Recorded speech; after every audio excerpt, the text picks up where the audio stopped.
L'usage de la langue reste, même dans ses caprices, fidèle à une certaine réalité. C'est ainsi qu'il a beau nommer amour des relations sentimentales très diverses que nous regroupons du point de vue théorique comme étant de l'amour. Il ne s'en remet pas moins à douter que cet amour soit l'amour véritable, authentique, réel, et montre ainsi qu'il y a au sein des phénomènes amoureux toute une échelle de possibilités. Il ne nous sera pas non plus difficile de retrouver cette même échelle au cours de notre observation. Dans un grand nombre de cas, l'état amoureux n'est rien d'autre que de l'investissement d'objets provenant des pulsions sexuelles en vue de la satisfaction sexuelle directe. Investissement qui d'ailleurs disparaît lorsque le but est atteint. C'est ce qu'on nomme l'amour commun sensuel. Mais comme on sait, la situation libidinale demeure rarement aussi simple. La certitude de pouvoir compter sur le réveil du besoin qui vient de disparaître doit bien avoir été le motif premier pour réaliser sur l'objet sexuel un investissement durable et pour l'aimer aussi dans les intervalles libres de désir. Il vient s'ajouter un deuxième facteur tiré de la très remarquable histoire du développement de la vie amoureuse de l'homme. Dans la première phase, le plus souvent déjà achevée à 5 ans, l'enfant avait trouvé dans l'un des deux parents un premier objet d'amour sur lequel s'étaient réunies toutes ses pulsions sexuelles exigeant satisfaction. Le refoulement survenant alors imposa le renoncement à la plupart de ses buts sexuels infantiles et passa derrière lui une modification profonde du rapport aux parents. L'enfant resta désormais attaché aux parents, mais avec des pulsions qu'il faut appeler inhibées quant au but. Les sentiments qu'il éprouve dorénavant pour ces personnes aimées sont qualifiés de tendres. Il est connu que dans l'inconscient des tendances sensuelles précoces subsiste plus ou moins fortement, si bien que dans un certain sens se maintient la plénitude du courant originaire dans Théorie de la sexualité. Avec la puberté s'installent, comme on sait, des tendances nouvelles et très intenses orientées vers les buts sexuels directs. Dans des cas défavorables, elles demeurent en tant que courant sensuel séparées des orientations sentimentales tendres qui perdurent. On a alors sous les yeux l'image dont les deux aspects sont idéalisés avec tant de complaisance par certaines orientations de la littérature. L'homme témoigne de penchants romanesques envers des femmes tenues en haute estime qui pourtant ne l'incitent pas au commerce amoureux, et il n'est puissant qu'avec d'autres femmes qu'il n'aime pas, qu'il estime peu ou même qu'il méprise. Plus fréquemment, cependant, l'adolescent réussit à un certain degré la synthèse de l'amour non sensuel céleste et de l'amour sensuel terrestre, et son rapport à l'objet sexuel se caractérise par l'action conjuguée des pulsions non inhibées et de celles inhibées quant au but. Selon la part que reprennent les pulsions de tendresse, inhibées quant au but, on peut mesurer l'intensité de l'état amoureux opposé au désir purement sexuel. Dans le cadre de cet état amoureux, nous avons été frappés dès le début par le phénomène de la surestimation sexuelle, par le fait que l'objet aimé jouit d'une certaine liberté au regard de la critique, que toutes ses qualités sont estimées davantage que celles de personnes non aimées ou que du temps où elles n'étaient pas aimées. Lors d'un refoulement, tant soit peu efficace ou d'une mise à l'écart des tendances sensuelles, s'installe l'illusion que l'objet est aimé, même sensuellement, à cause de ses avantages psychiques, alors qu'au contraire, c'est le consentement et le contentement sensuel qui doit lui avoir conféré d'abord ses avantages. Le mouvement qui fausse ici le jugement est celui de l'idéalisation. Mais de ce fait, il nous est plus facile de nous orienter. Nous reconnaissons que l'objet est traité comme le moi propre, donc que dans l'état amoureux, une certaine quantité de libido narcissique déborde sur l'objet. Dans maintes formes de choix amoureux, il devient même évident que l'objet sert à remplacer un idéal du moi propre non atteint. On l'aime à cause des perfections auxquelles on a aspiré pour le moi propre et qu'on voudrait maintenant se procurer par ce détour pour satisfaire son narcissisme. Que la surestimation sexuelle et l'état amoureux continuent de croître et l'interprétation du tableau est de moins en moins contestable. Les tendances poussant à la satisfaction sexuelle directe peuvent alors être totalement repoussées, comme il arrive régulièrement par exemple dans l'amour romanesque du jeune homme. Le moi devient de moins en moins exigeant et prétentieux, l'objet de plus en plus magnifique et précieux. Il entre finalement en possession de la totalité de l'amour de soi, du moi, si bien que l'auto-sacrifice de celui-ci en devient une conséquence naturelle. L'objet a pour ainsi dire absorbé le moi. Les traits des traits d'humanité, de l'imitation, du narcissisme, d'auto-préjudice sont présents dans chaque cas d'état amoureux. À l'extrême, il n'y a rien d'autre qu'une intensification de ceux-ci qui, du fait du retrait des exigences sensuelles, reste seul à régner. Ceci se produit avec une particularité dans le cas d'un amour malheureux, irréalisable, puisque justement lors de chaque satisfaction sexuelle, la surestimation sexuelle subit toujours de nouveau une réduction. Simultanément à cet abandon du moi à l'objet, abandon qui ne se distingue déjà plus de l'abandon sublimé à une idée abstraite. Les fonctions imparties à l'idéal du moi sont totalement défaillantes. La critique exercée par une instance se tait. Tout ce que fait et exige l'objet est bon et irréprochable. La conscience morale ne s'applique à rien de ce qui advient en faveur de l'objet. Dans l'aveuglement de l'amour, on devient criminel sans remords. Toute la situation se laisse résumer intégralement en une formule. L'objet s'est mis à la place de l'idéal du moi. La différence entre l'identification et l'état amoureux dans ces développements extrêmes, qu'on appelle fascination, suggestion amoureuse, est maintenant facile à décrire. Dans le premier cas, le moi s'est enrichi des qualités de l'objet, c'est selon l'expression de Ferenczi, introjecté celui-ci.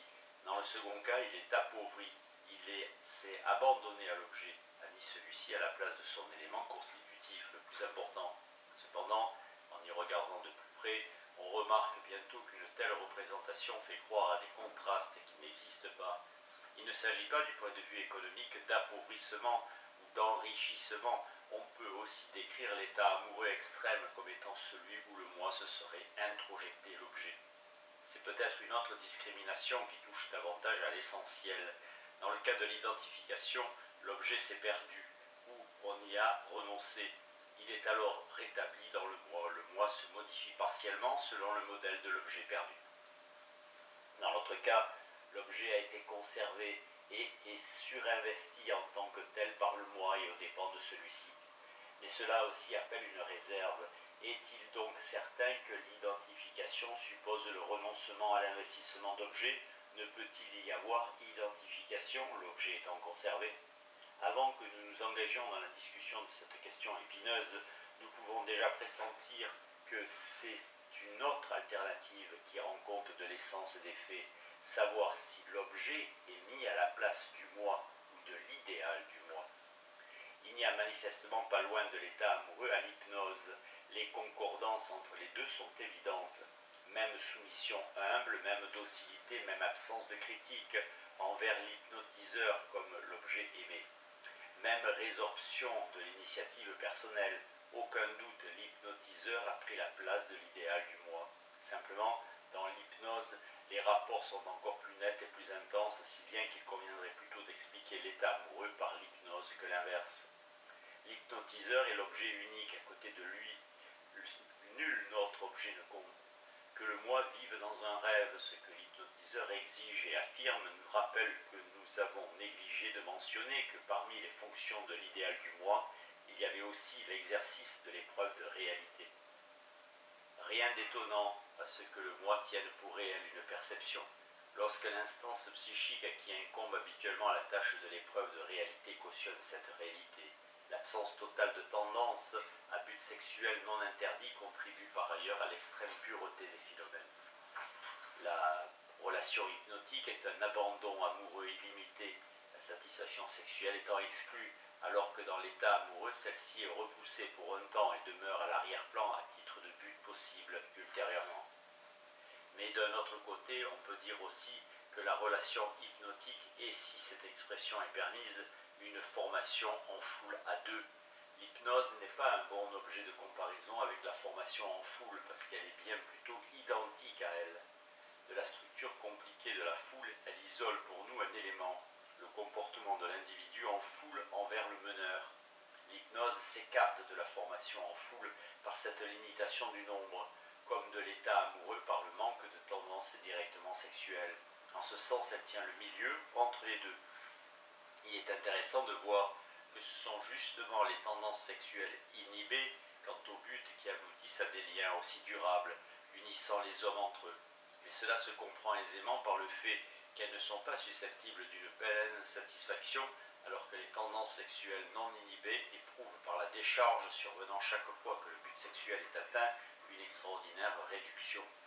L'amour sensuel est destiné à s'éteindre dans la satisfaction.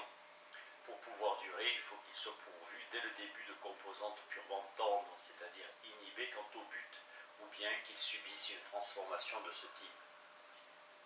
L'hypnose résoudrait pour nous sans la moindre difficulté l'énigme de la constitution libidinale d'une foule, si elle ne comportait encore elle-même des traits qui se soustraient à l'explication rationnelle fournie jusqu'à présent, état amoureux avec exclusion des tendances directement sexuelles.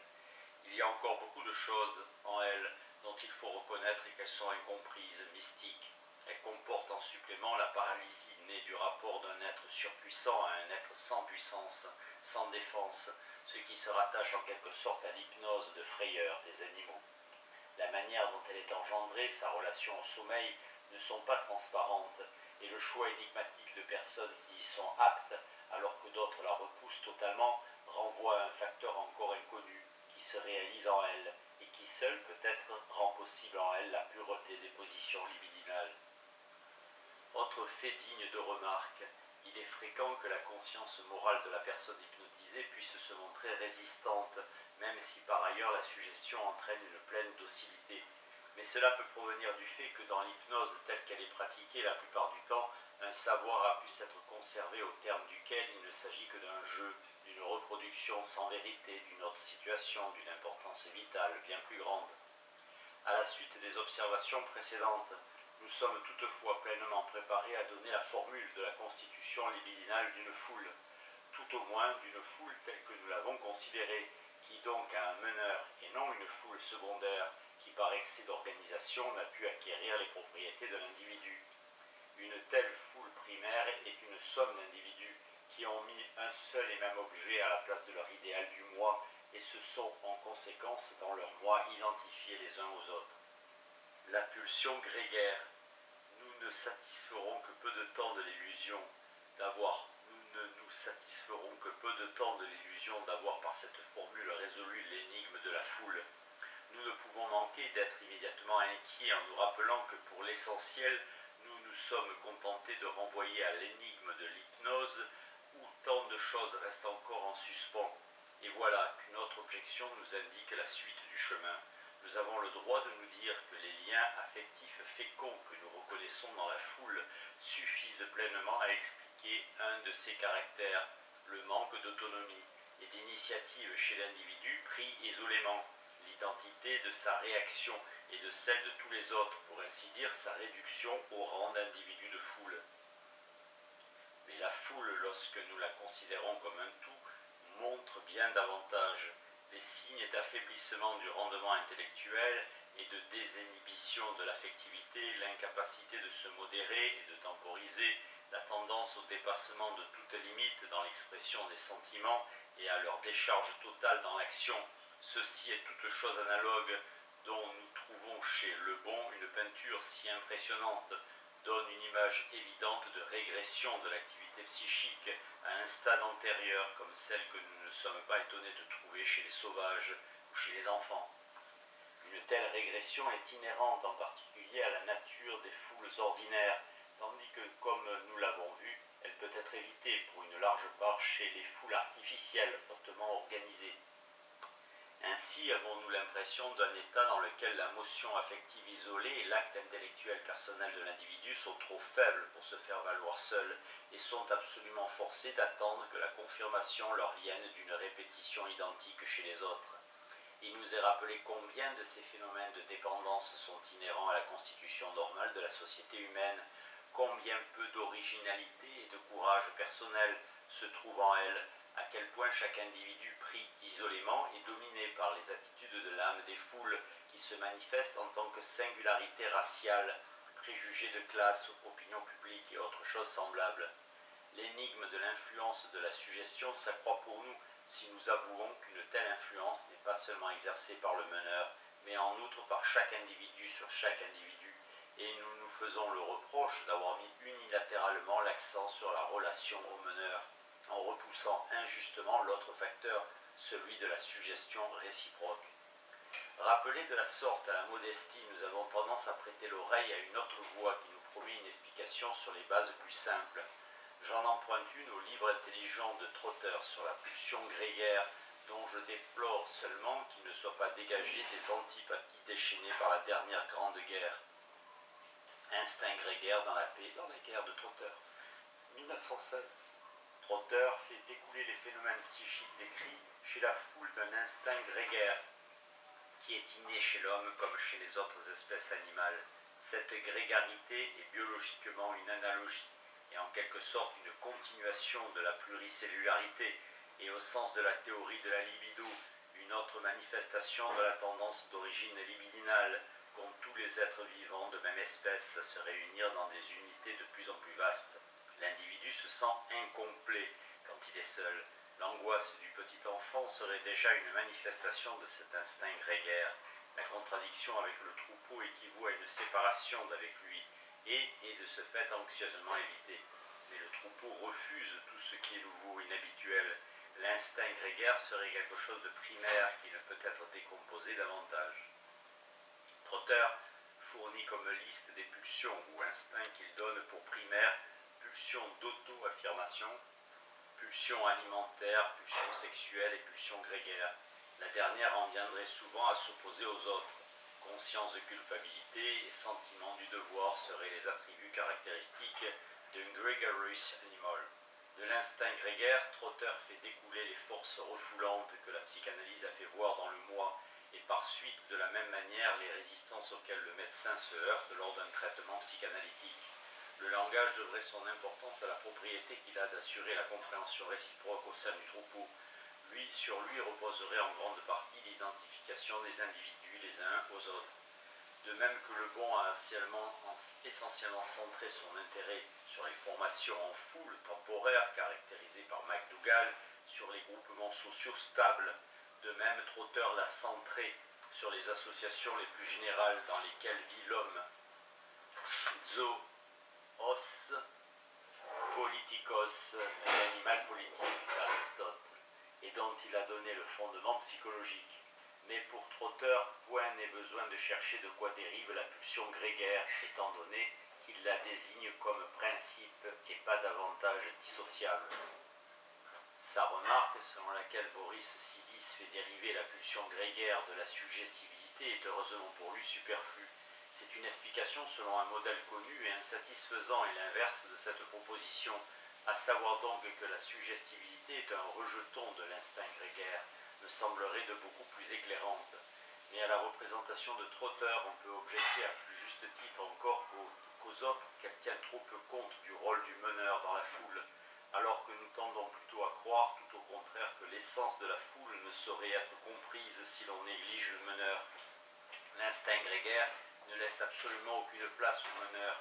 Celui-ci ne s'ajoute que comme fortuitement au troupeau, le corollaire étant que de cette pulsion aucune voie ne mène aux besoins de Dieu. Le pasteur manque de troupeau, mais en outre on peut saper les fondements de la représentation de Trotter psychologiquement, c'est-à-dire qu'on peut rendre tout au moins vraisemblable que la pulsion grégaire n'est pas indécomposable, n'est pas primaire au sens de la pulsion d'autoconservation et de la pulsion sexuelle.